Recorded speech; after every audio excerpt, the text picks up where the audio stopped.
Okay, so good evening, everybody. My name is Aneta Rostkowska. I'm director of Temporary Gallery in Cologne, a small center for contemporary art in the city center. Don't forget to visit us if you ever come to Cologne. I'm really happy to welcome you to this event, which is part of the whole series of events belonging to the study group on different forms of kinship. It's a long-term project that will result in exhibition and publication next year. So I really encourage you to come next year and meet us live in Cologne. Just maybe before I say a few words about Temporary Gallery, I would like to maybe encourage you to introduce yourself in the chat window, maybe one sentence, who you are, from where you are connecting, how are you feeling today? That would be nice to know.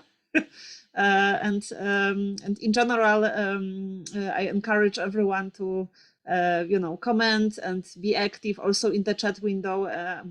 My experience shows me that sometimes we have very active discussions in the chat window, so that's definitely possible. And of course, there will be a possibility of asking questions and commenting in different forms later. If you would like to say something during the discussion part, just right hand in the chat window, like I'm doing this now, just to know the order of hands. And it's good to be muted. However, my experience with smaller groups is that actually you don't have to be muted all the time. It's kind of even maybe nicer to hear some sounds than just like speaking to this kind of big I don't know, tube, and you don't listen anything. It's a bit weird. So I encourage you to do this. So as I said earlier, we are a center for contemporary art in Cologne, and we try in general to have more events online. So I wanted to share with you just at the beginning a link to our YouTube channel and specifically to the playlist forms of kinship related to this project. So if you would be interested in listening to other recordings also from other projects, please you can use the link. And of course, if you are interested in the fate of this project, please order our newsletter, which is possible on our website. Just to finish, I wanted to add that I'm very happy. I had a nice coincidence in my life recently related to this project because I just spent a lot of time with an amazing science fiction TV series and book series, The Expanse. I don't know if anyone was watching or reading. And I encountered some ideas there that I think will be also present during our meeting today, namely some of the characters in this sci-fi, in this kind of a future world it envisions, they live in marriage co-ops, marriage cooperatives, where more people are involved, not necessarily in love relations, but it's basically a group of people living together. And it's quite interesting to follow how does this marriage co-ops appear. And it's, of course, clearly related to the technological and economical situation in that future world. For example, to very long travels on spaceships. So, your wife can then leave you for 1 year. So it's maybe good to have another one, or, at least a very good friend close. So it's a quite interesting coincidence for me that I'm kind of in this future world quite boldly envisioned by the authors, and we'll be talking about those things today. Now I would like to pass to my dear collaborator and colleague Chris Dittel from Rotterdam, who is a fellow of Temporary Gallery this year, and together with me works on this topic and constructs this whole program. And she will tell you a little bit more about the context of this event. Thank you. Thank you, Aneta. I will only say a few words about the study group event series. So with these events that we started this February, we hope to collectively speculate about various possibilities of kinship and even think about if this term is viable and relevant to use for us, what it can mean. We want to think about how to form relations outside of the nuclear family structure. I think this was really the starting point of this research project. In general, we are interested in practices of collective learning, and that's why we are also really happy to invite some guests and some people who we can talk to and share with audiences and have the input of audience members to kind of contemplate together how to organize life differently. And as Aneta mentioned, this is our 7th event now. And just to give a few examples, most recently, we hosted a discussion between curator Kanisiemi Bongwa and researcher Ditsonelo Zwane, and they talked about ancestral spirits. We also had a reading group with Bini Adamczak on the topic of polysexual economy, or a seminar on the economic and social history of the family that we led with Miyu, who is a professor at the University of Kassel, and in collaboration with Documenta Institute. Or we had a talk with Sophie Lewis on the topic of family abolition. This is just a few examples, and some of these recordings you can find, as Aneta mentioned, on the YouTube channel. And we are planning 2 more events this year. One of them, we hope that it will deal with the question of raising children and the perspective of children. And a second event on neuroqueer intimacy. So if you're interested, please follow Temporary Gallery. And it's my pleasure to introduce our 2 guests tonight. Nahee Kim is an artist, teacher, and web programmer who's performing Nahee.app on social media. This app is a speculative program that writes itself by interpreting Nahee's sexual identity, preference, and experiences as computational objects. They will tell about this later. And the code of Nahee app also expands to areas of human reproduction, and by programming its own experimental family through this project, Daddy Residency, that we will hear today more about.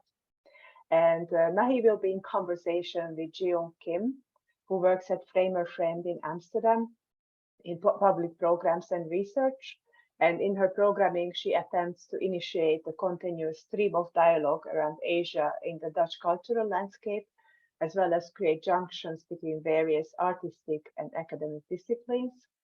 She is currently part of the Action research team and continues her research on feminism, identity politics, and pop culture in the East Asian political context. And I should mention that this event is also realized in collaboration with Framer Framed in Amsterdam. And I will give now the word to Nahee and Jiyoung. Thank you for joining us today. Thank you, Chris, for your kind words. I think before Nahee starts her introduction and presentation, I can talk about myself a little bit and also lay out the context of this event and why I came to invite Nahee specifically for this session. So hi everyone, I'm Jiyoung. I'm from South Korea, but I'm now based in Amsterdam, in the Netherlands, working for an art space called Framer Framed.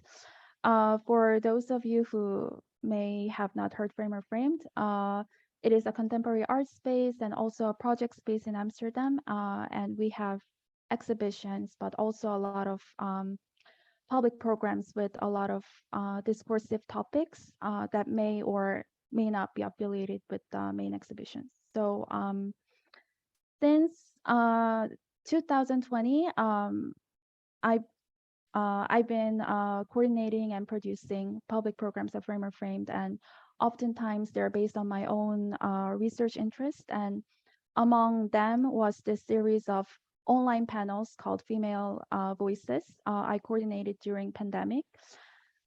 It's a series on women's struggles in reproductive rights and artistic activism. And I did 3 panels with artists and activists from South Korea, Poland, and also Brazil. And these three countries, you probably know, these are countries that went under and still facing extremely limited access to safe abortion and criminalization of women who go through abortion. And I was mostly interested in how their artistic intervention and the way visual art forms are mobilized to play active roles in their fight. And I just tried to connect these struggles across distance, borders, and different historical and political contexts. This is how I got to know Aneta in the beginning, because she was very kind to accept my request to moderate the session with Polish panels, and she did so amazingly. Yeah, thank you, Aneta, for that. And later on, Chris and Aneta reached out to Framer Framed again with Forms of Kinship project and asked me to coordinate one session. And I immediately thought about introducing Nahee and her project Daddy Residency, which Nahee herself is about to go in detail very soon. Daddy Residency, as you could tell by the title and the brief description you have read before joining, is a very straightforward and bold project, and it is touching upon all difficult questions on the idea of kinship, parenting, reproductive rights, family ideology, all in one. And I wanted to create a conversation where we collectively think together about all of these with all our different standpoints, but also where I can sort of contextualize this as a Korean person and my own lived experience as a young woman in South Korea, suffocating in patriarchy, and just translate that to you. And I thought Nahee Kim is probably the best person / artist to initiate this kind of conversation with. So yeah, that's how I began to coordinate this event. So I think without further ado, Nahee can maybe take the stage and start our presentation. Yeah. Hi, I'm Nahee. Thank you for your kind word, Aneta, Chris, and Jiyoung. So yeah, let me first share my screen.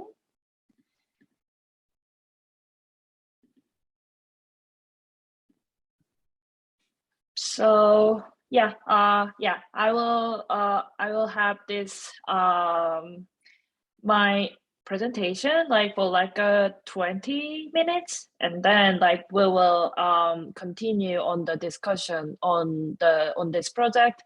Yeah, forms of kinship, and also like my own project, Daddy Residency.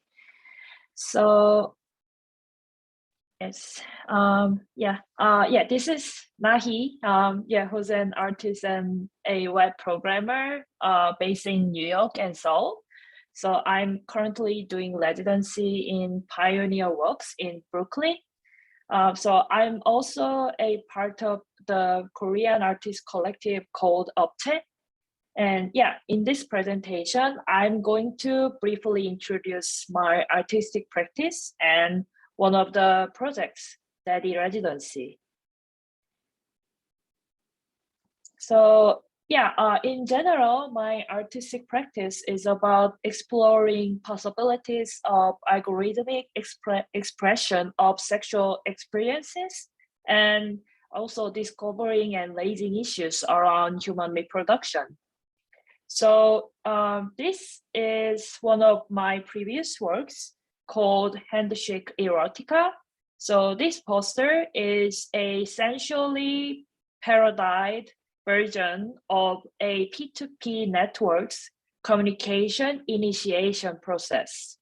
So yeah, I do like to use sexual interactions as an analogy to explain what's happening in the network protocols, like such as torrents or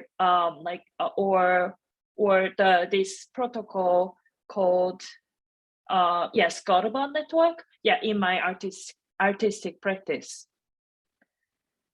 But for today's talk, I want to focus on my ongoing project, Daddy Residency. So Daddy Residency is based on my real life family planning. So in the project, I will have a baby by artificial insemination and will raise the baby with multiple daddy residents who are selected from the open call process. So, but yeah, before I jump on to explain this project, I want to suggest a small and low-key activity. I bring questions from Daddy Residency application form to this presentation slide. I'd like to ask you to pretend as a potential applicant for this residency program and think about your answers to the questions on the form, questions from the form.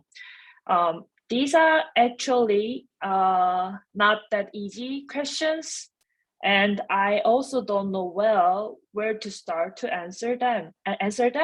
So yeah, your answers also don't have to be perfect, and it can be just small notes on like what's on your mind when you first read the questions, or it can be just a suggestion or critique on how the questions can be better shaped, asked.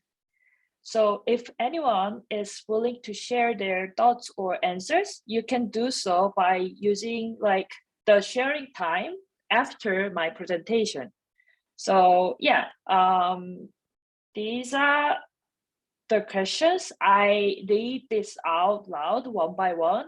Yeah, I wrote total 4 questions and also share the URL to the application forms so that you can find them later. So the first question is, yeah, why do you apply to become a temporary dad, like or parent of Gaji, which is my future baby's name, during that time in your life? So the residency period, yeah, I will cover more detailed logistics in the later slide, but yeah, the residency period will be like 3 to like 6 months, around 2026, 2028. So yes, in 300 words or less, explain why this residency is important to you. Why will it be the right time for you to experience parenting? 7 years. It was written in like 2019, so 7 years from now. So the next question is, what kind of dad or parent do you want to be? So in 3 words or less, describe how you want to be remembered by me and the baby as a daddy. And the third question is, who was your most memorable caregiver?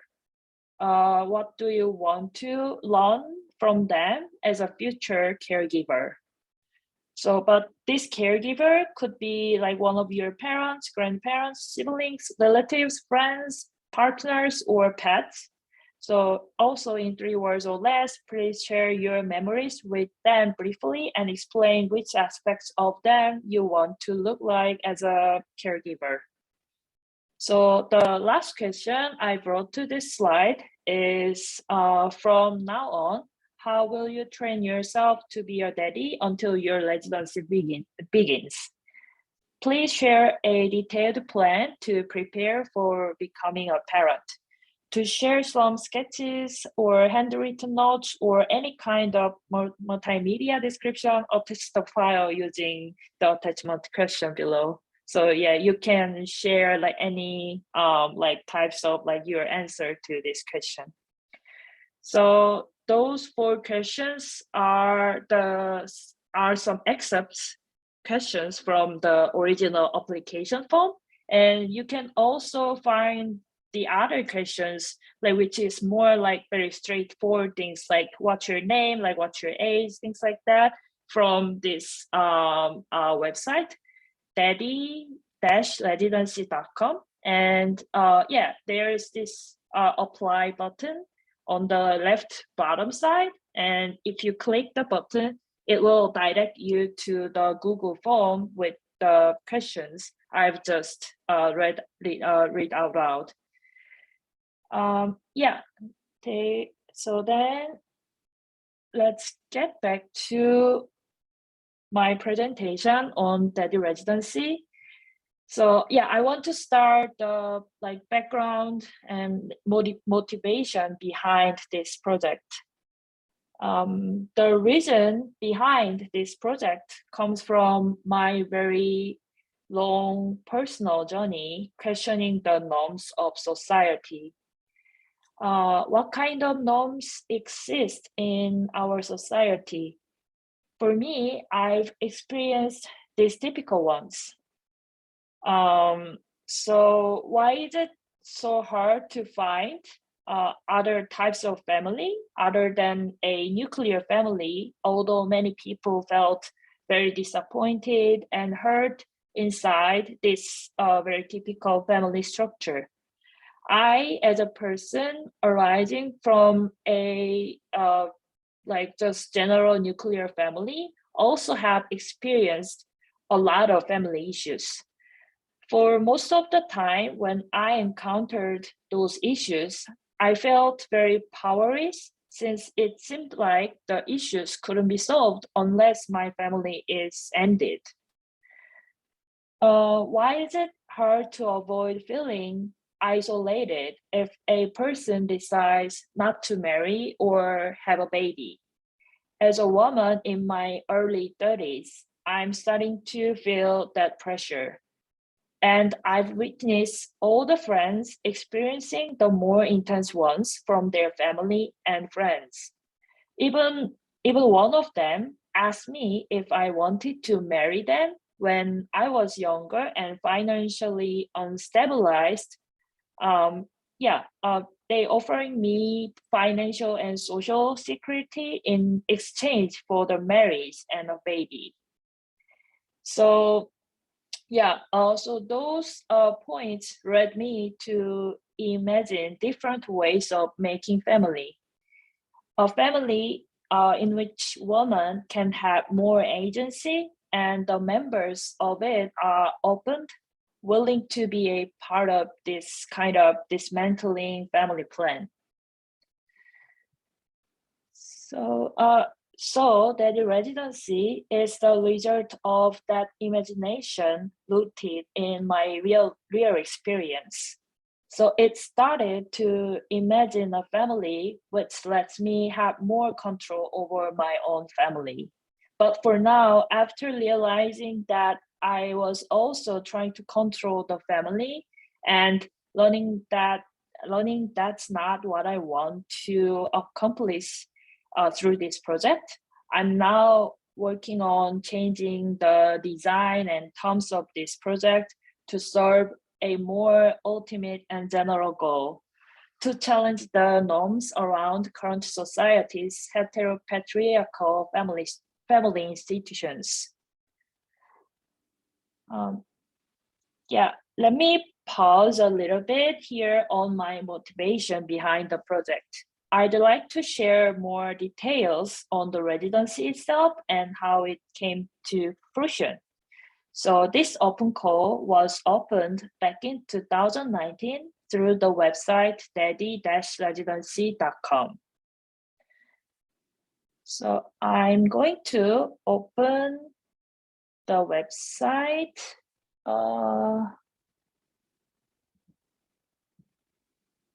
I'm gonna open my the website here.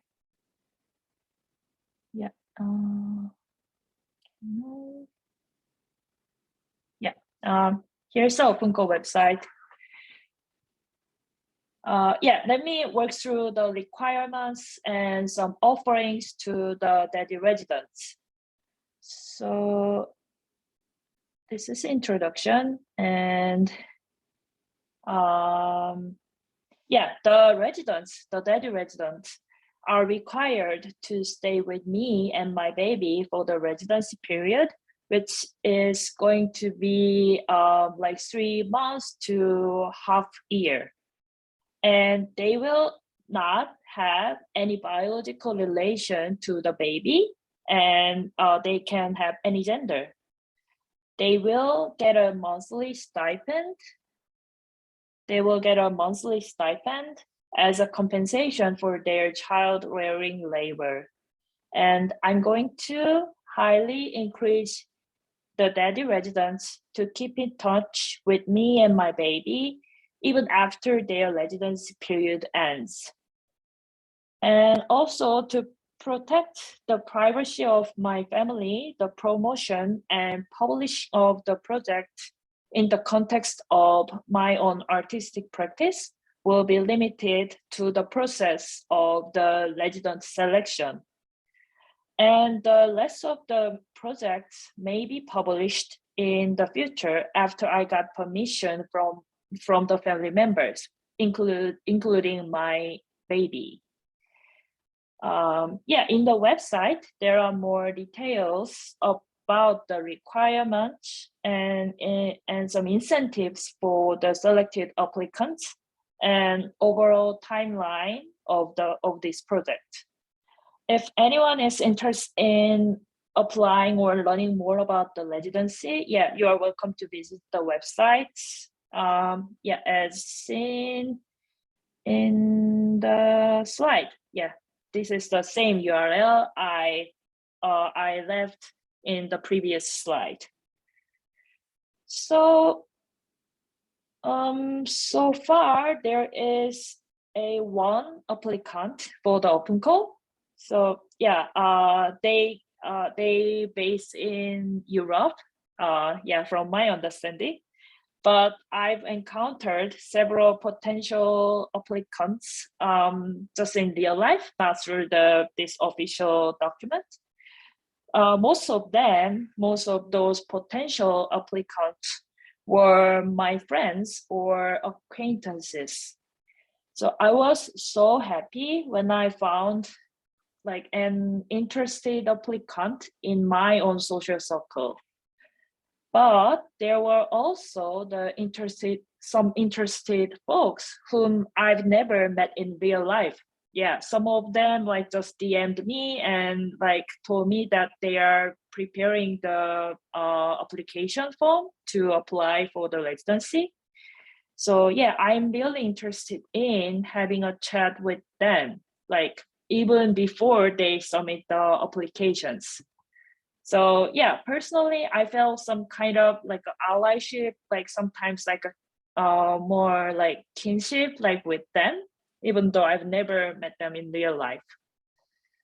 So for the next slide, I want to point out this project's very dynamic and interactive nature.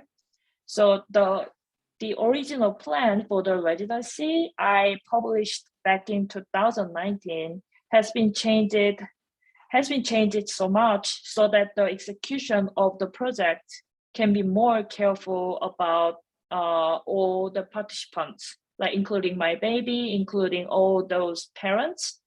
So this was possible because many people were willing to share their questions or opinions like whenever I presented the project to the public, like such as like this opportunity in this forms of kinship project.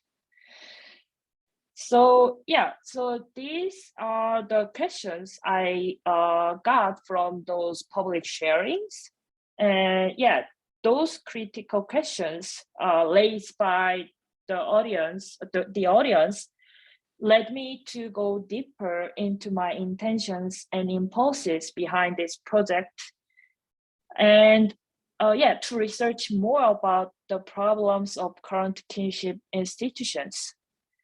So I brought some of it like here. So for now, the OpenCo website still has been kept as its original version. So, but I'm having a very like a joyful time thinking about the best way to share the revised version of this project. So hope that I can share that outcome pretty soon. So yeah, as many people can expect, this project is pushing me out of my comfort zone. Yeah, and I can tell that this project makes most of its audience also feel like uncomfortable. But to intentionally think about our unconscious inertia to comfortableness, I think we need to face uncomfortableness first. So I hope this project can plant a seed which sprouts in uncomfortableness and budding some doubts and questions, resulting in a thriving, thoughtful garden for any types of kids in this society, in our society. Yeah, thanks for listening to my presentation. I'm now going back to the questions slide. So if anyone is ready or willing to, please share your answers or any thoughts with group about this project by raising your hand on the chat. Yeah, on the chat. Yeah, that's it. Yeah.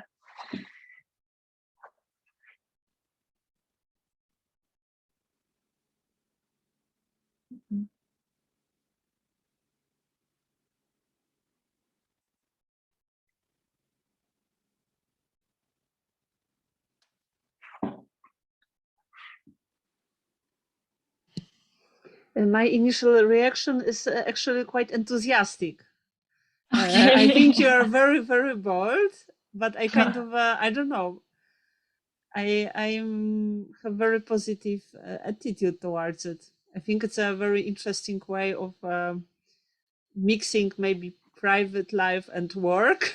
But also I can imagine that it could be really an adventure if someone really applies. It could really it's an art project that can change your life. That doesn't happen so often, I think. So I my initial reaction is enthusiastic, but of course my I guess question is my main maybe questions would be related to the what the child will think about it later. But I can imagine that from what I see, I think you did it in a wise way, that just this open call is like a public, and then later you will see what happens. Yeah, and maybe at some point you will involve your child in the decision-making process. Yeah. Actually, that's the point. Lays most why when I'm doing the public sharing of this project, about the child's consent. Yeah, because I will do this residency with the child who's not yet in this world. So I have to think about their very vulnerable and young period in their own life, and that part of their life will be engaged in this project, which is actually my own practice, and which is for my own interest, which can be not aligned with my baby's interest and baby's well-being. So yeah, so that's the reason why I decide, I will limit the scope of this residency or this project as my art only to the open call process.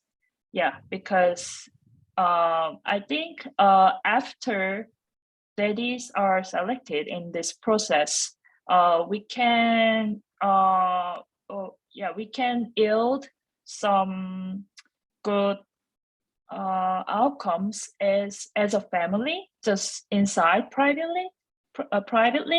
So, and I think that's perfectly that'll be okay with as a family to make decision and care about the child together. If we think that this is not a project will be like published or exhibited in some way.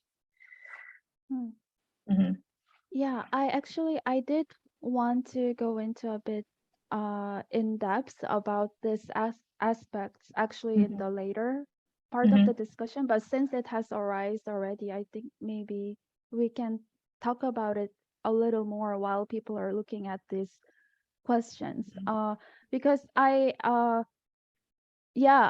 think all the criticisms and these ethical questions surrounding daddy residency would often look something like, oh, you cannot use a real baby or your real family for your art project, you know.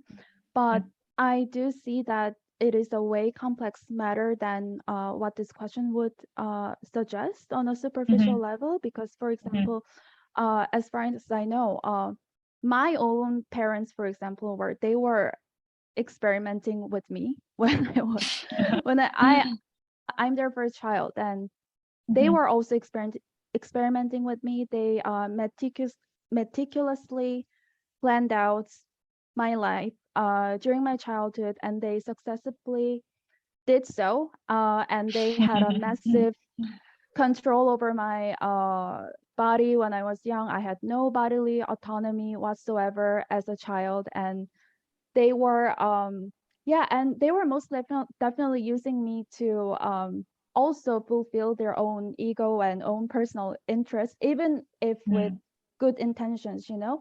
And the only thing is probably that they didn't really label this as an art project, or they don't recognize it as such. And I think same goes out to all these other parents who are on, for example, reality shows with their children, who puts their child into showbiz and financially profit from it.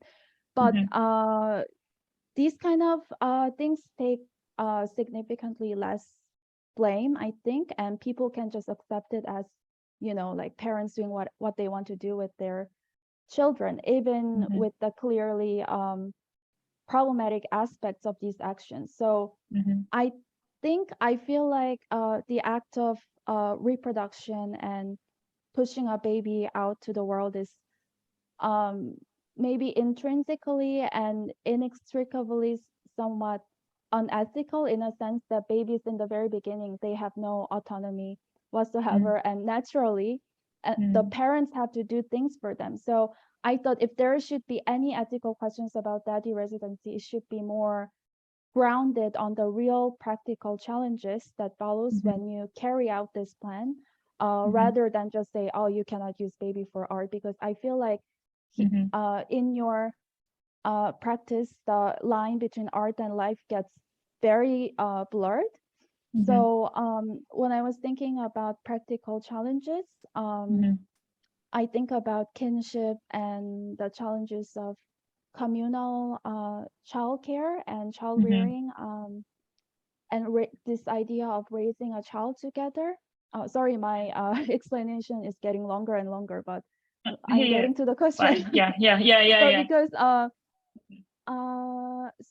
so while doing research, I have also come across other forms of communal child rearing, and these groups and collectives who are raising babies together. For example, I've come across this alternative family clan in China who are raising this baby of a woman who got pregnant by her boyfriend, but then the boyfriend didn't want to get married. So instead of just you know, putting a child for adoption or getting abortion or getting married to some other man to create a normal family, she just decided to create an alternative family with her friends. And as they're all very young people in their 20s, they also, while living together and raising this baby together, they came across different kind of challenges, especially emotional ones, I suppose. And because of all these like emotional and also physical and financial struggles, some of them kind of fell apart from the community, and they couldn't physically be with the child, but they somehow like still try really hard to be present in child's life and be connected to it and play a role as a parent in that collective. And I see that it is possible because it starts their kinship to this child starts from their own personal relationship with this women who they have been very close friends with. But even with that, they're facing different emotional struggles as a collective, raising a baby together. So I was just wondering, because you have been talking about receiving applicants who are complete strangers to you, and also among your close friends group, there were some people who expressed that they would like to become part of it. But I was wondering if you have ever thought about the differences of raising a baby together with a stranger and your like own kin, like what could be the possible challenges in raising a baby together in your own personal context.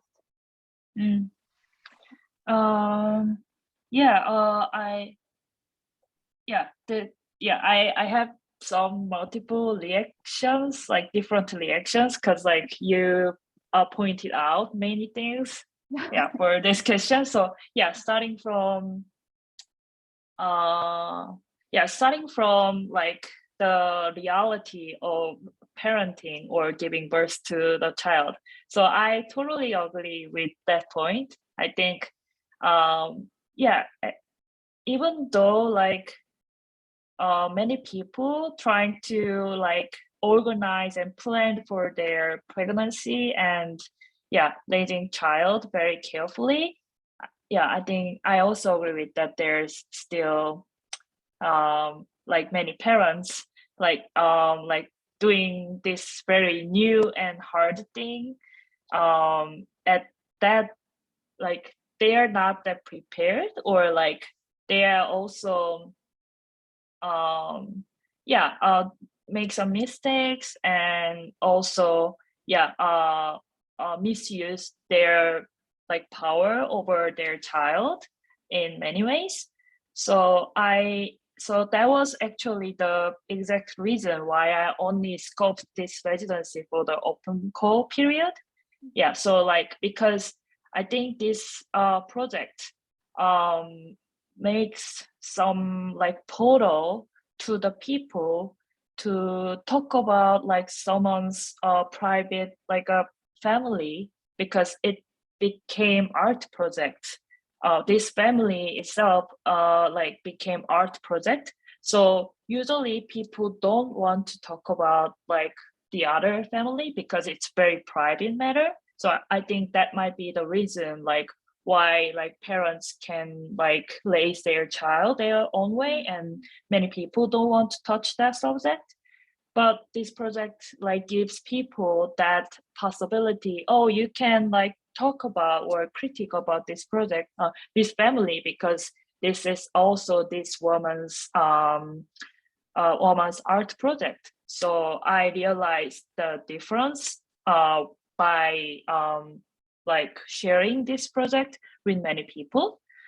So so I just want to mention that why the scoping is happening.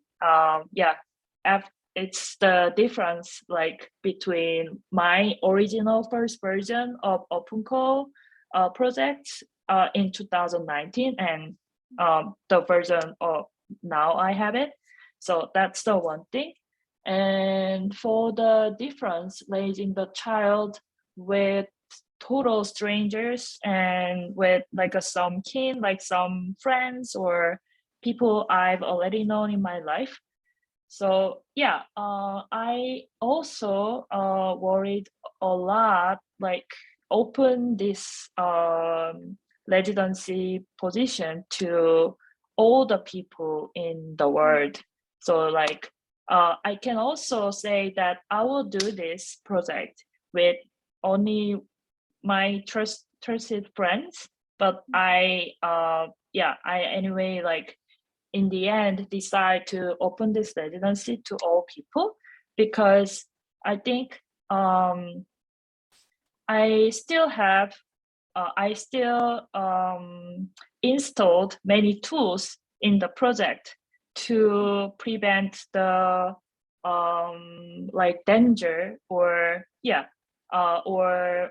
difficulties in difficult situations happening in the project by designing it. So, like, for example, I think the application form is itself is the first way or first tool for me to find like a more suitable applicants. And then also the reason why I co-opting the format of artist residency is the exact reason why what is it, how can I say, that comes from my motivation, like, not to open this residency to like a total strangers. So like, I have that format as a like an artist residency, which only gives those people very limited time to experience this, and like a couple months, and then it comes with requirements, and it also comes with some like offerings, like contract based kind of thing. So those things, I think I can believe those things in the process of me learning this project. So I think I expect it will be much harder, not much harder, but harder to raise a child with some people I've never known or seen in my life.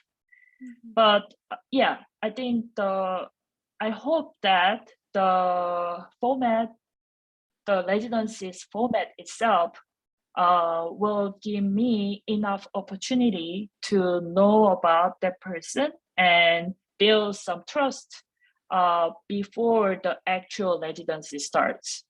So I think in this project, I think I can approach the parenting as a different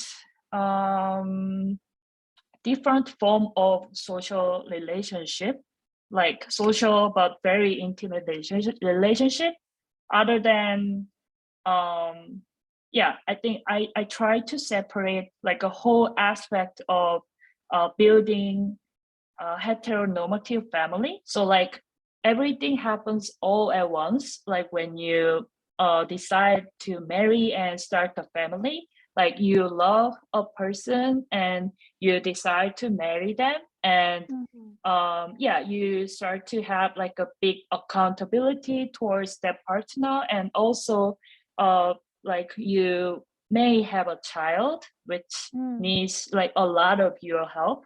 So I think I can do only the parenting part, like not with the romantic partners, but but with the people who care about the future and care about like this young person who just landed in our land, our world. So I think I guess I think that very confusing, like confusing all the things happening part of the family, maybe the cause of like the family is the very difficult subject to untangle and have some like agency over it, like give some agency over it for the each family members. So so I think I want to do that in that way. So yeah, so what my point was that is that I think by doing so, by only scoping this social relationship in the in family in parenting context, I think it's doable to this residency with the strangers, with some rules and with some within some format, to achieve our common goals in this relationship. So yeah, that was also my very long answer. Sorry. Yeah. No, but I feel like well, thank you for your answer. I feel like you really explained a lot, and it is really interesting, and also kind of a genius idea to completely separate parenting relations from like all these different aspects of like marriage and like being in a romantic relationship with someone. I've never actually, it makes a lot of sense, but I just realized that I've never thought of it that way. I just thought, and probably for a lot of people, if you're in a romantic relationship with someone, you probably want, well, you may not, but you also would want to have a child with them, and you would, if you love this person, you have romantic feelings about this person, you would expect that, oh, like this person will be like naturally become the best parent ever to my child because we have a great romantic relationship. But we all know that a lot of times it doesn't work out that way. Like a great lover might not be a great parent for your partner. child. Yeah. So I think it does make a lot of sense, and the fact that you have designed this format and the screening process to prevent any possible dangers or complications, I do see that this has like improved a lot since the first time you designed this process.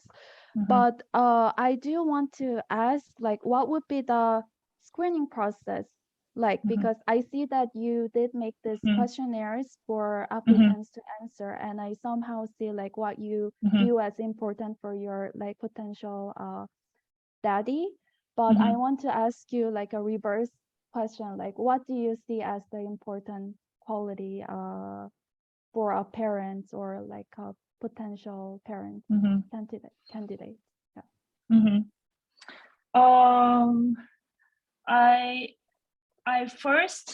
I think I will see first their perspective about other types of family, like how they're like in their life, how their point of view towards traditional family formed and changed and shaped in some way. I think I first want to share that vision with them. So that's the first quality I want to see from the applicants. So that's the reason why I put this caregiver question in as one of the questions. So I think I use the term caregiver, but I think just person giving care can be the like an inspiration or origins of doing the parenting. So I hope that person like don't have that like very strict idea of like some adults raising a child. I don't want to do this project with person having that kind of view. So that's the part I valued most. And then I think this document form will be just like a starting point for this this selecting process. I think there will be a lot of meetings and kind of like interviews between them and me. So I would add couple more steps, like which will be done in real life, like by meeting them in person and do some activities together, so that like we can naturally share our thoughts, our dreams about like being some young persons, like a very important person. So so I guess that I only have that one very strong criteria about their views about the like a family, and then less of it, I guess that it depends on like how our interview process goes. Yeah, I can imagine. I'm sure it's not something that you can just like verbally elaborate right now. Like I think a lot of things will depend on when you actually meet them and interact with them. So we can never say for sure. Another thing is, maybe this is also not something you can answer right away, but just like I'm throwing it in there, because I also see that by designing this kind of system and also writing contracts with the daddies, you are in a way kind of trying to overturn this like traditional patriarchal like contracts that a lot of women are subject to. I mean, there is no real contracts in real like legal contracts in patriarchal family, but women are subject to so many unfair terms like childbearing, child rearing, like all the related labors, while having such little or less rights over a child's life, because it's always that man who provides for the family is like supposed to make decisions, like he decides for everything. So I do see that as a very radical format in that sense, but I'm also wondering, well, I'm just thinking out loud, but first thing is that because in the residency you're only spending very limited time with the child as a daddy for 3 to 6 months, and after that, so you leave the residency, and but you would like as the host of the residency, you would like this person to keep contact with the child and be present in child's life. That's if I understood it correctly. I was just wondering if you also recognize the challenges in making them do so, because especially if you are recruiting people who didn't have like a prior relations or like kinship to you, it might be hard for them to form kinship to the child. I think it might depends on the person, but after that 3 to 6 months, this person, it will be challenging for a person to keep just being in contact and be present in child's life. And I think there should be also a way or like a strategy to keep this person being committed and like commit to the role as a parent, because if not, this person can just, like stay for 3 months and then leave, and this would be, not so much different than what's happening in the traditional patriarchal system, where like that is just like they just leave the woman. So I was just wondering if you have also run into this kind of concerns while thinking about this. I think that might come from my wording about this residency. It's called Daddy Residency, and the person who will be the temporary parent for my baby is also called Daddy. But I I personally think it's also echo of my still like patriarchal like mind, which because I spent my life in patriarchy for like more than 20 years. But yeah, I think the actual daddy of this project is me. And yeah, because I'm actually I don't want to use this word, but like I will be the kind of like a breadwinner of this family, and yeah, trying to provide the things, the like actual like things to learn this residency. For example, space to live together and the stipend, things like that.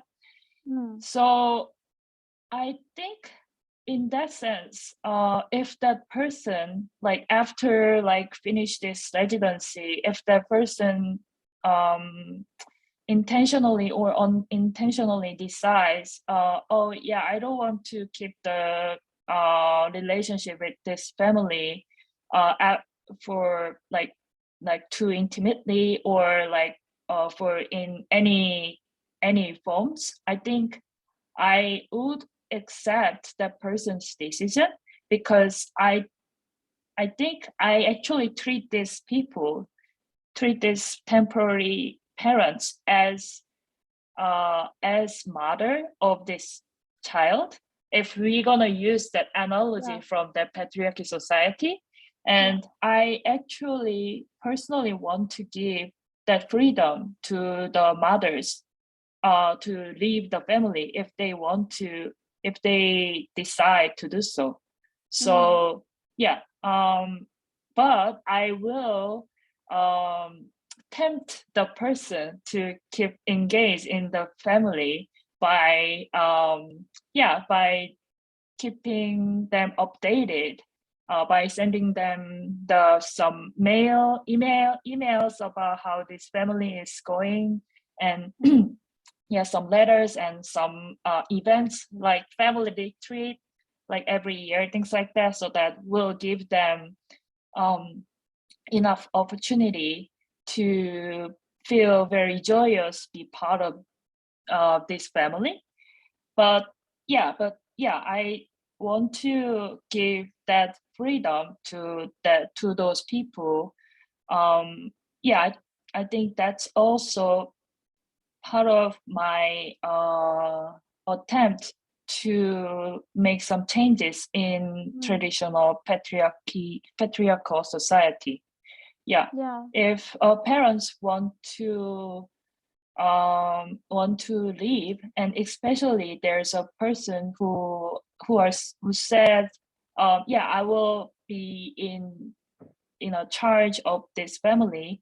I think I want to see that parents leave the family in a graceful way. Yeah, that's my opinion. And yeah, so in that sense, I actually don't think like this project isn't that radical, because because me still try to hold the family in a traditional way, and only learn this family in a like a new and radical way for like a very temporary time. So like only the residency period happens. I of course hope that this relationship keeps growing, and I actually can imagine that will actually happen. That can actually happen with some of the daddies, some of the parents of this family. But yeah, still, I also prepare that kind of situation. Like me, only the person who can care, who can actually care this family at the like a last point. So yeah, that's my thoughts on that question. Yeah. Mhm. Yeah. Okay. Yeah, I think it makes sense in a way that you explained like how you are the actual daddy of this program, and you are the matriarch. And even though you said, yeah, like it's not that radical because I'm still keeping a sort of a traditional family structure, I still view this as a very radical structure, especially in the Korean context, because you're basically saying you don't need a man to raise your baby, and that they can leave, which can, I don't know, which is considered to be very daring and radical and shocking to the majority of Korean men in our society. Yeah, so yeah, I really do view this as very radical format. There, I see that in the chat there is one related question to our conversation. It says, will each daddy have alone time with the baby, or will you always be present? This question comes from the perspective of keeping the baby safe.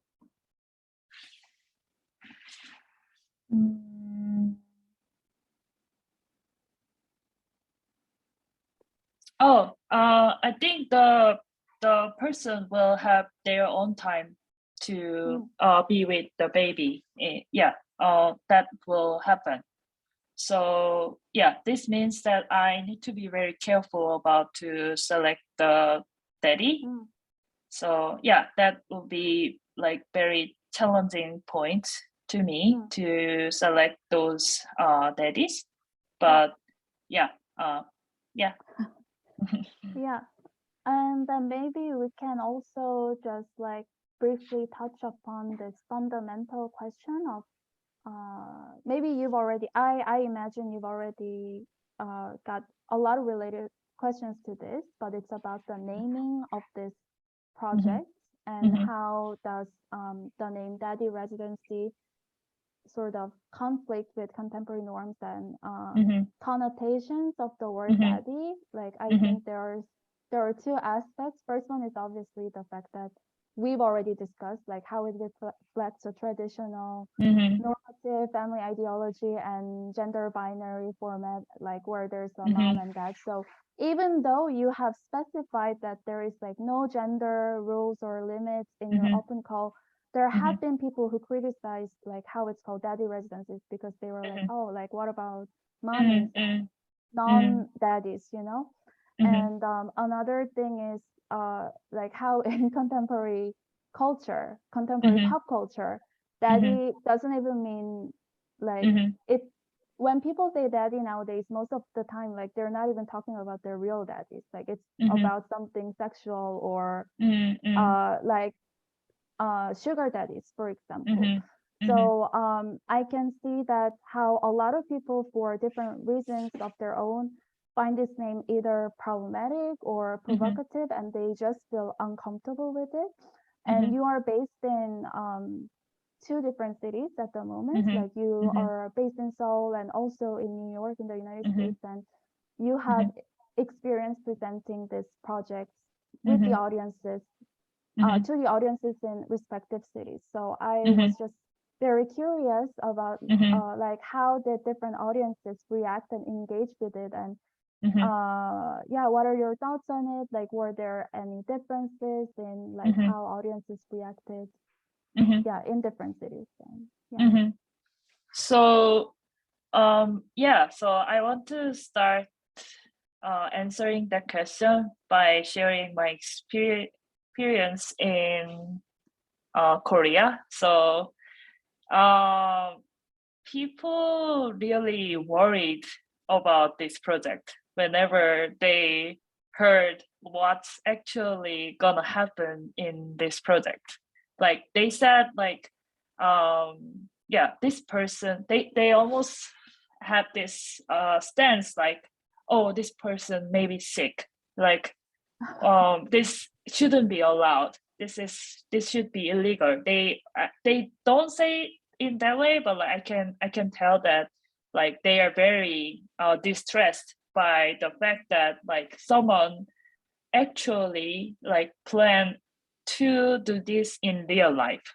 So they asked that, is it there for like multiple times? So yeah, but thankfully there are many like great queer and feminist friends in Korea, and they actually really like this idea. So yeah, leaning on their cheerings and their expectation, like the project has some chances to be shared in Korea, even though it's way much conservative compared to New York. So, and yeah, notes about the naming of this project. So actually, like, I think the sense of that negative feeling from like the word daddy, isn't that doesn't that come to the Korean audience that much? Because yeah, we are not in the English culture. So even though we are heavily affected by that, people like felt like less uncomfortable. Yeah, feel less uncomfortable about the naming about the project. They are more care about the format of the project, what's actually happening inside. So, but surely the audience from the States, they can feel that uncomfortableness of the naming of the project. So yeah, they heard daddies a lot of times in many different contexts, and yeah, often engaged some like sexual context, and also like it's also very related to financial like power structure in our society. So yeah, many people ask me why did I choose daddy as a term for those temporary parents. So and I think there are two reasons why I still keep calling this project as Daddy Residency. The first one is I think I want to punish punish myself by keeping this name in the project, because it originates from that very typical family structure thinking of mine. So like I thought that I want to have a child with my own body, and I thought that, so that's the reason why I should be called as a mommy in this family. And then like the other person should be called as daddy.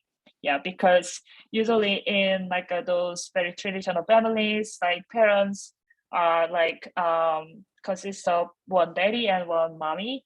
So yeah, that was my reasoning when I first naming this. And yeah, I felt not that proud about the fact. So, but I think this that's one of the core values of this project, unleveling my own mind, which is also soaked in a patriarchal society for a very long time. So it's actually really hard to realize, to like see that at first, like which thinkings of mine, which thoughts of mine actually heavily affected, and also like heavily like getting some interest. How can I say? Have some gains by leaning on that structure. So I mean, like the patriarchal structure. So yeah, so in that reason, I still want to keep the name in this way, so that I can remind people that, oh, this project is not coming from that mind, which is totally dependent from patriarchy like a system. So I want to tell people that I'm also part of that system. I was, and I'm trying to escape from that system. So, and the other reason is more, it's that I think that comes from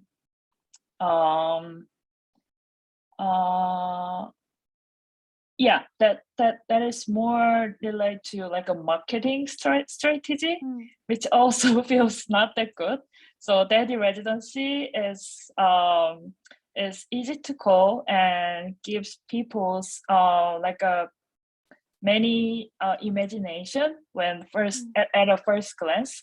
So yeah, I think I want to get those attention first, like who knows daddies, that the term daddy in that not that like a positive sense.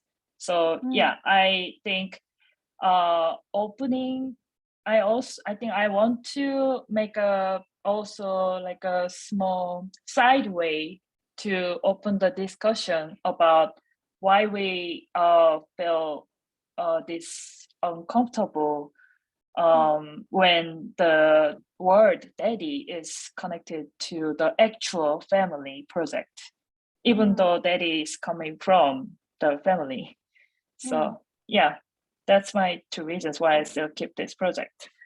Yeah, and yeah, most of the like those potential applicants are stayed in the States, and or like some of them, like I said, for that solo like a submitter of the form, like yeah, some of them from Europe. Yeah, and like I think there are only like very few people who are actually interested in like applying for the residency in Korea. Yeah, I can. Yeah, I can imagine. Well, I personally thought Daddy Residency is such a great name for all the reasons that you've already mentioned yourself. Well, when I shared this event in my personal social circle, so many people just like DM'd me or liked the post or expressed an interest, not even knowing what this is about. Like sometimes they would like it just because they like the name, or like people would always ask me, hey, what is this Daddy Residency thing that you're working on? Yeah, so I think it is definitely a great name for marketing per se, and also a great name for an app, because Daddy Residency is an app fundamentally. So I think we can go back to like another fundamental question, like which is like a methodological question. Yeah, because I think it would be nice if you could elaborate on your interest in programming and your choice to use this web application and coding to materialize your project. I can imagine there could be a number of different reasons, but specifically about what does it mean to code as a woman or a feminist artist, and what are the benefits of mobilizing these tools for such of your radical ideas like Daddy Residency. And also you like one of the visuals that you shared in your slides before, I think it's based on torrents of sex, right? Yeah. You didn't go into the details, but torrents of sex, as far as I know, it is P2P system that where you can upload your somatic sexual senses, so you can basically exchange and download orgasms in a P2P system. So this was your previous project, which was being facilitated by Nahee.app, your web sort of virtual persona, and Daddy Residency came after that. So yeah, so my first question is like, what does it mean to code as a woman? Do you see any benefits in using this specific form or tool. And another thing is, what was the inspiration or like transitioning process from doing Torrents of Sex to Daddy Residency? Yeah. Yeah,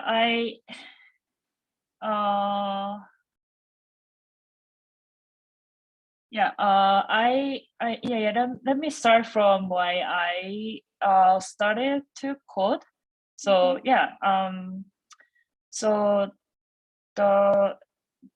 it was first because I do like to code. Yeah, that was go well with my nature. And second reason was that I hoped that I become an artist, but I need a way to sustain my life, make my living, like earning money from some way other than making art and selling that. I know that it's a hard it's really hard to make money from your art, especially if it's a contemporary art. So and there was a very my weird vision of myself. Like I want to be a really like I envision myself in among like a dude society of programmers, but like becoming a very bright, and also this is very embarrassing sexualized part, but like being very bright and very like a sexy woman in among those dude culture. I want to be standed out in that way when I first start the programming, because I knew that like it is more there's like a majority of them is men, and they look very dumb. Like from my vision, from my thoughts, like they are very having that specific culture as a like a very geeky nerdy people. So not dumb people, but like for me, like they are not I think I wasn't consider that much of like a didn't hold that much of like a critical thinking around feminism and art and technology around the time I decided to be an artist, and so and become a programmer. But I did feel that the society lacks of some diversity, and I think I want to challenge that by just being a part of that society, as owning like a different identity than those people. So yeah, that's the reason why I mentioned that embarrassing part too. Because I think I felt that in some way, and and also learning Nahee.app is coming from the same reason. I want to see some really like interesting uses of code in those society with like a tech people, like with programmers, but it is really hard to find one like very interesting, like intriguing example of using this whole logic to express some other interesting ideas. And I almost think that like it is almost impossible to I just cannot understand that why there are this many bright, clever people like doing this programming, but why they don't do any more like interesting using their intelligence and this tool. So I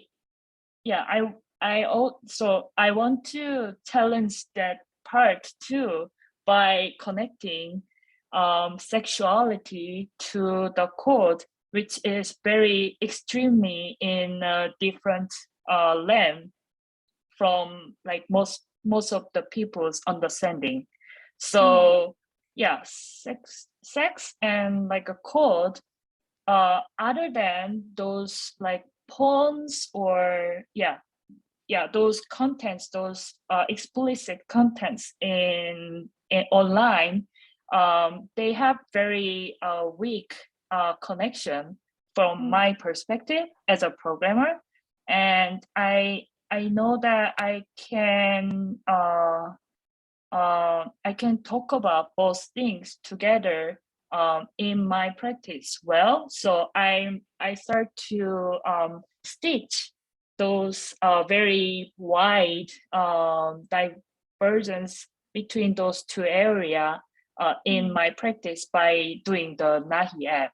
So in that sense, I was really having fun time doing the project, because you are basically like use all those terms from your sexual life as a like a variable in the programming.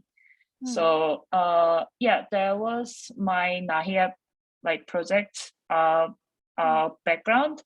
And the reason why I switched my Nahee practice to more family focused project, which is Daddy Residency. In that transitioning process,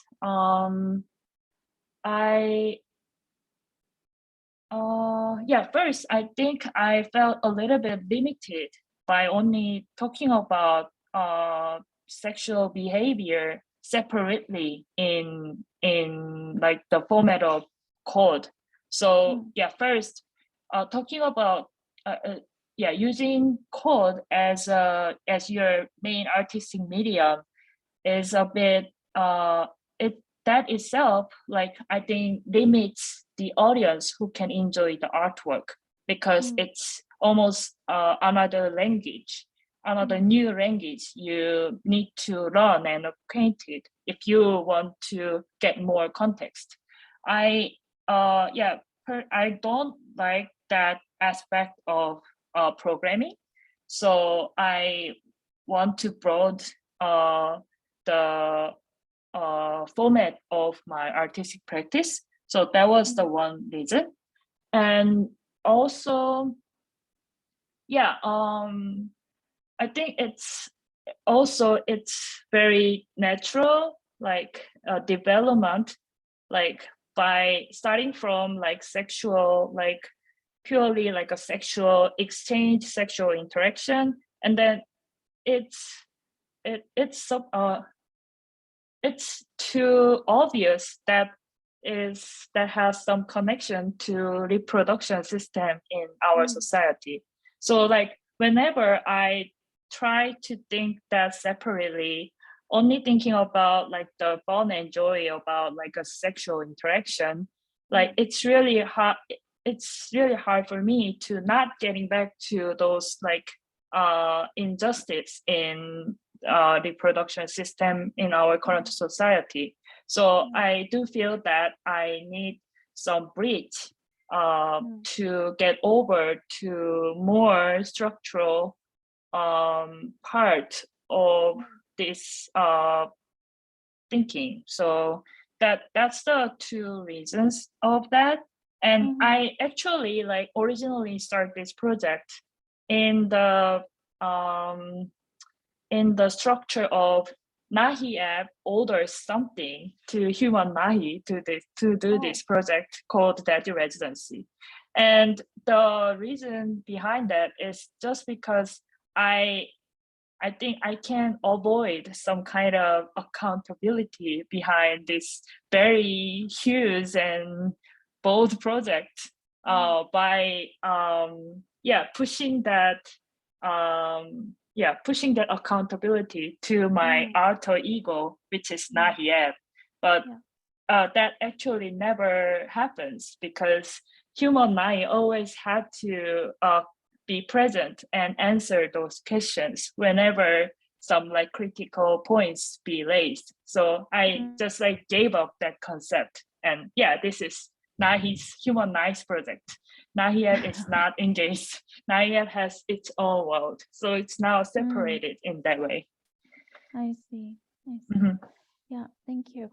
I just wanted to check on the other people in the room. Yeah, if anyone has any questions. Yeah, Nahee was sharing the questions in the beginning for you to think about your feelings and your responses. Like if you have something to share, you can please feel free to share it. You can also choose to just like type it in the chat. Yeah. And Chris and Aneta, any thoughts, any questions from your side? Maybe I will go ahead. Maybe some people would like to ask some questions, but need some more time to think about them. But what I noted down during your introduction earlier was this aspect of control. That on one hand, you felt like you didn't have control in the family as a child or as an offspring, and but then soon you realize also that you actually, in fact, created something where you are in charge, but there is still this aspect of control, and that you've been consciously thinking about how to kind of get rid of this aspect. And I think there is something very beautiful, and it also makes me think about the story that Jiyoung shared earlier about the sense of ownership that you felt your parents kind of had towards you. And I think it also has a lot to do with kind of children's liberation and other things we've been talking about earlier. But so I was just wondering, it's a very open question, how you are thinking about this aspect of control, which also comes with accountability. So giving up control, but not giving up accountability of yours, but maybe also the participants. And yeah, maybe if you could elaborate a little bit more about this relationship and the kind of process of how to build relations without controlling others in that.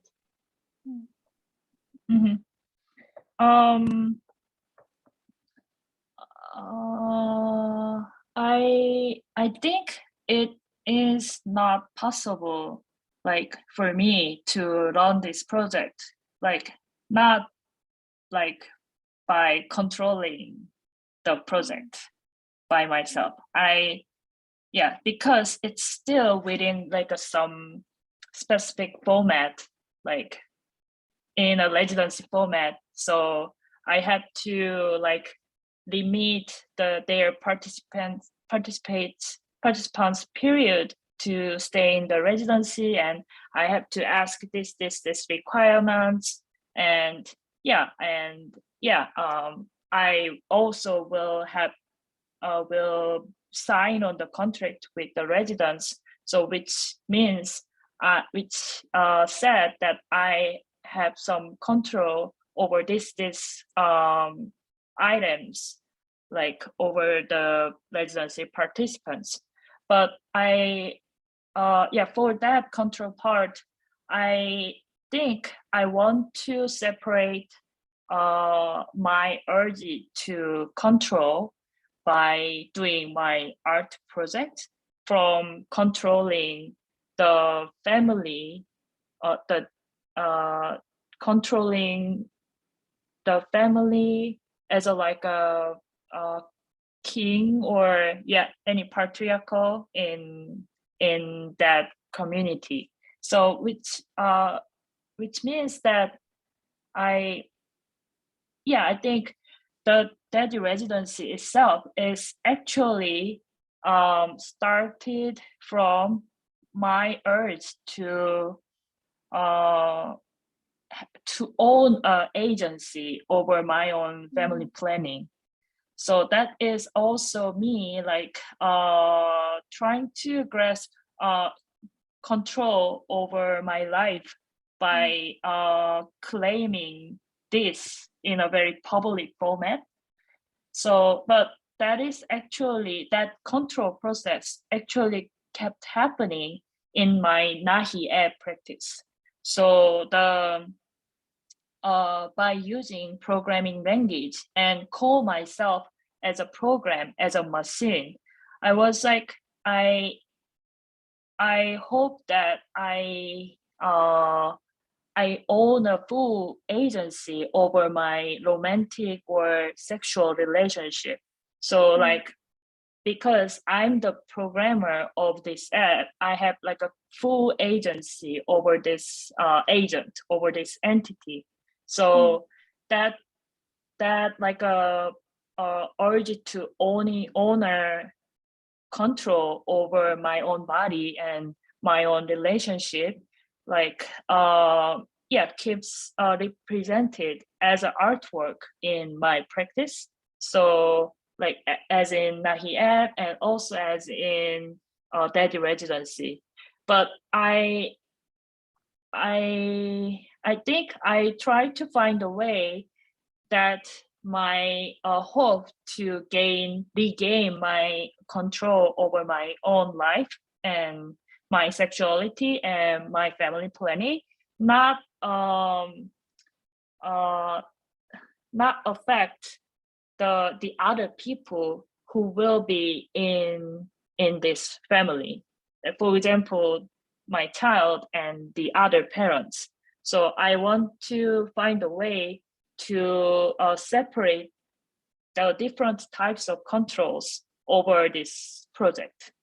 So yeah, me also want to gain some kind of agency by doing this project, but still I want to not evade the others' control or their agency over this participatory project.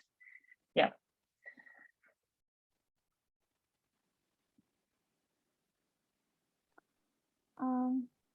I'm just wondering if there's any questions from the audience, like other people in the room. Or comments. Yeah. Anything to share?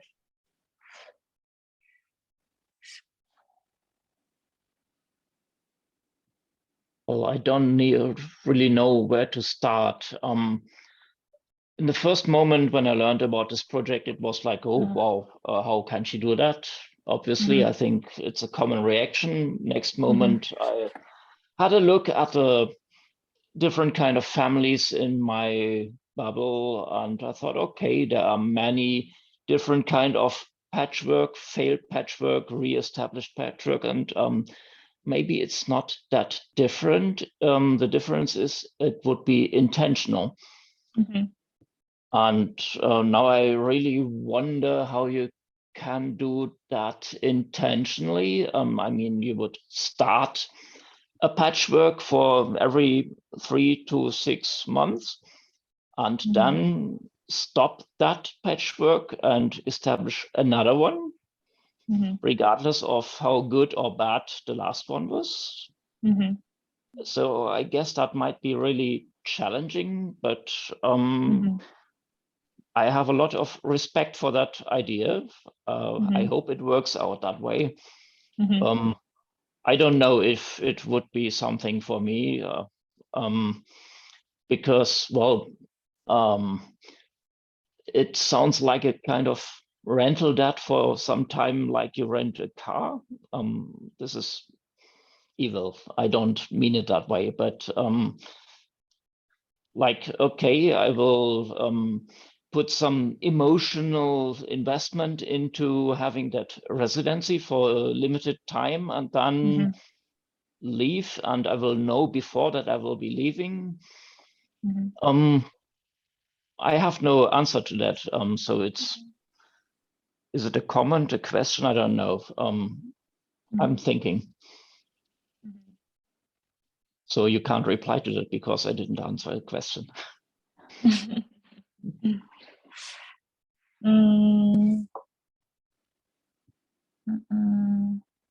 Yeah, so that was actually one of the reasons why sometimes I framed this as like an opportunity for the people like who want to know and learn and experience about being a parent.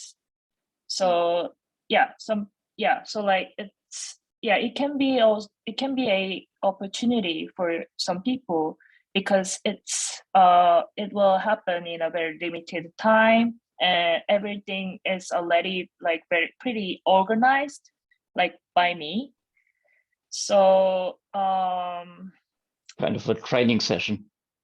yeah, but I don't think it's only for those people, and I definitely can relate to the feelings of like those emotional investment happening from a person, and that person supposed to leave, and I also will be quite attached to that person for that period of time, and maybe also my child will feel in that way.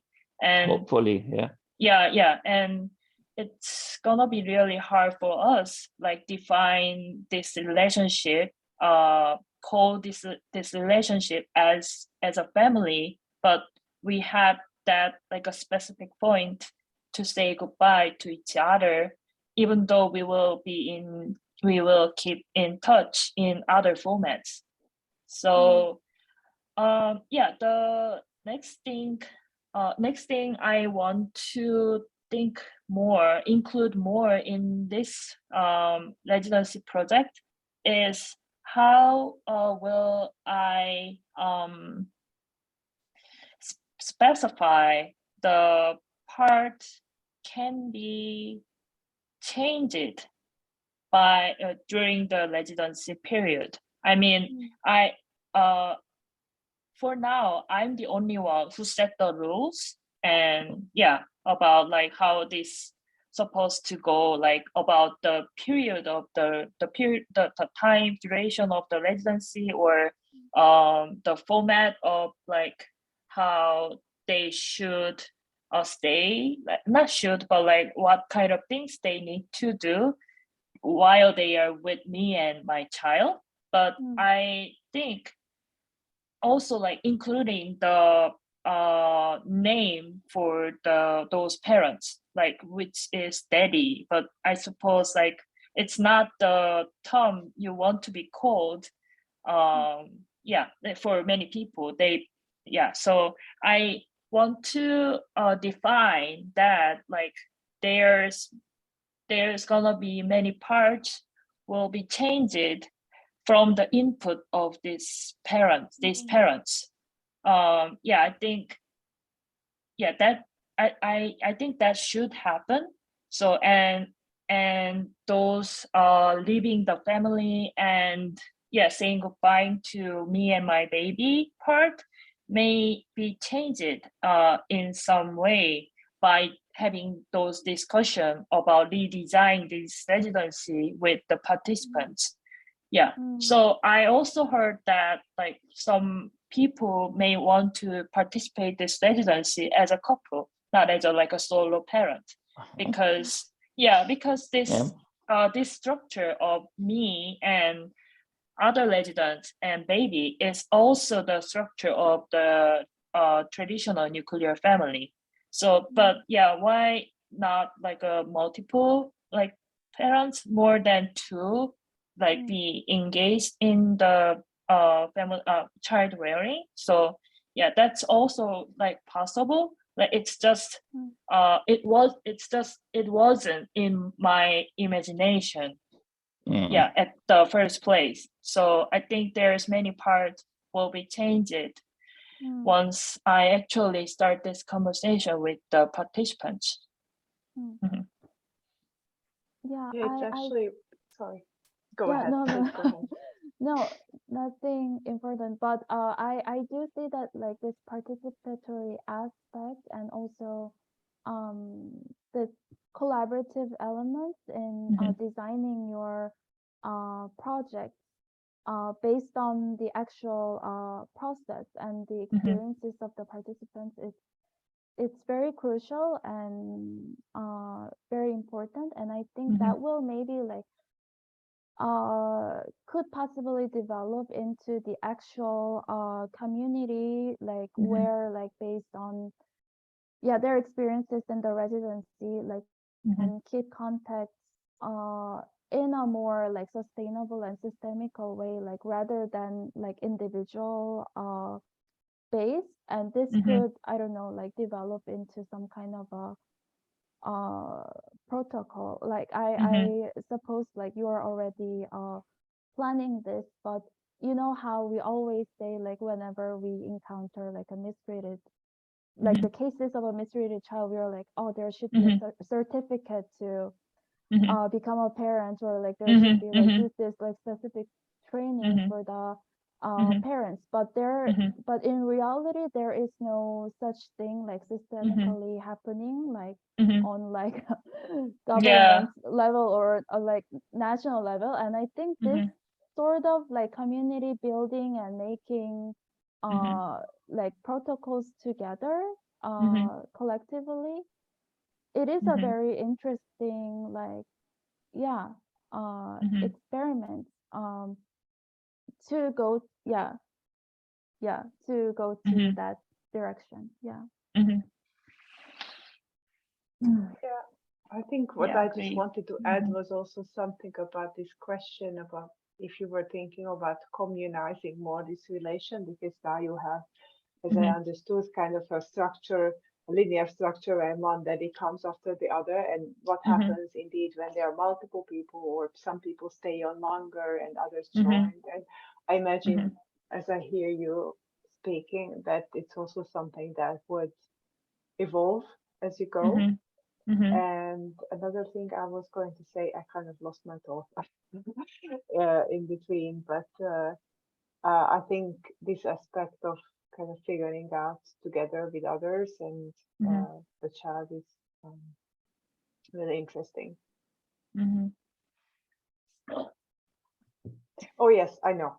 I was something about that. Of course, your and maybe this is also like a final comment, unless someone would like to have a question. Is, you know, it sounds perhaps as a very radical proposition, but if you actually think about it, as it is now, or as it was at its beginning, indeed you have like a daddy figure, and there is you. So in some way you are replicating some nuclear family structure. What is absent is this idea of the kind of romantic love that supposedly seems to be a guarantee for successful co-parenting, which we know does not have to be the case. And on the other hand, you know, in our lives, you go through this kind of trajectory. When you go to kindergarten, you go to school, and you do have this kind of strong relationship with your carers. And it is time limited, because you know that your teacher, your favorite teacher, everybody had a favorite teacher who you loved, and it's always kind of limited. And there is a responsibility, a social responsibility of that person that is very contractual. It's known that this person has to take care of you probably for a longer time of the day than your biological parents. So in a way, what you're also proposing is kind of exposing the already kind of communal nature of raising a child that is somehow being denied in this nuclear family structure that is then being presented as the kind of ultimate and best possible option. So for me, there is something also in that kind of revelation of certain structures that are seen as ideal, whereas they are not in many cases. Yeah, I also personally like that part of this project. Like by make this project public, people, including me, realize that there is already this kind of structure like happening in their own life, but they are just not realize that it's also like kind of like a co-parenting or co-caring situation, because like we are so stuck at this nuclear family like format structure. So I think it I'm really happy that this project can give that time to the people to redefine what is parenting and what is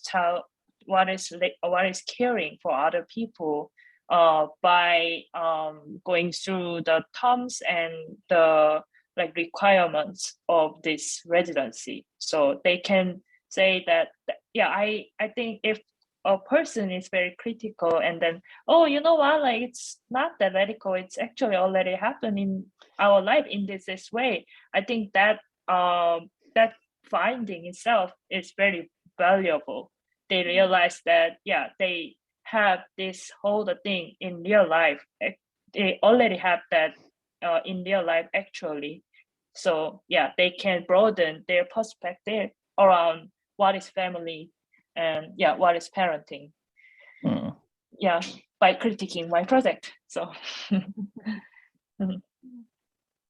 it will be really challenging, but in the best case, you will have a really huge family after that. I guess so. Yeah. And will you do this in Korea or in New York or both, depending on daddies? Yeah, it's I personally do hope that like learning this residency in Korea, yeah, because I spent most of my life in Korea. It felt more comfortable for me, but I know that it will be way much challenging to do this in Korea. So yeah, I think considering reality, like it's probably happened in the States, like or other parts in the world other than Korea. Yeah, I think Jiyoung like can relate to this well. Most definitely. Yeah, I mean, I feel like we have run out of time. It's good to like slowly wrap up the discussion. But I would like to just thank everyone for joining, and also Nahee for doing such a wonderful presentation and answering like all our like confused questions. Yeah, you did like explain a lot to us very elaborately, and also put a lot of things into context. I mean, there are of course like these important questions that cannot be answered very clearly right away, but I think it's something to look forward to, like as your like project progresses in the future. And I would like to keep an eye on it, because I think this project is very real and alive, and it will like go on as long as you're determined. So thank you. And Annette, thank you, Annette. Thank you. And Chris. Yeah. Now I think I can stop the recording now.